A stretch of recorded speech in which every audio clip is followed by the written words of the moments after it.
Survey report ప్రకారం బీసీల జనాభా తగ్గిందన్నారు విపక్ష నేతలు తలసాని శ్రీనివాస్ యాదవ్, పాయల్ శంకర్. అసలు సర్వే రిపోర్టు తప్పుల తడకగా ఉందని విమర్శించారు.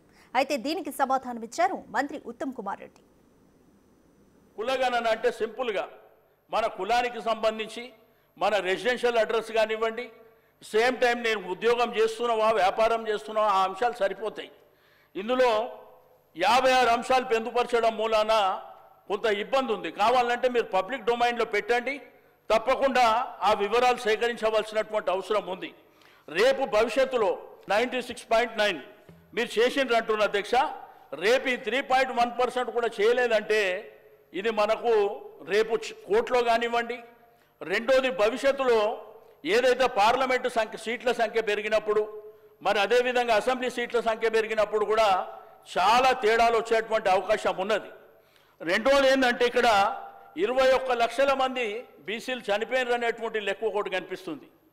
మరి అదేవిధంగా ఎస్సీలు 1,79,000 మంది చనిపోయినారని, మరి అదేవిధంగా ముస్లింలు 1,66,000 మంది చనిపోయినారు అనేటువంటి ఒక లెక్క కూడా మరి మీకు సోషల్ మీడియాలో కానీ పేపర్లలో నేను చదివినటువంటిది.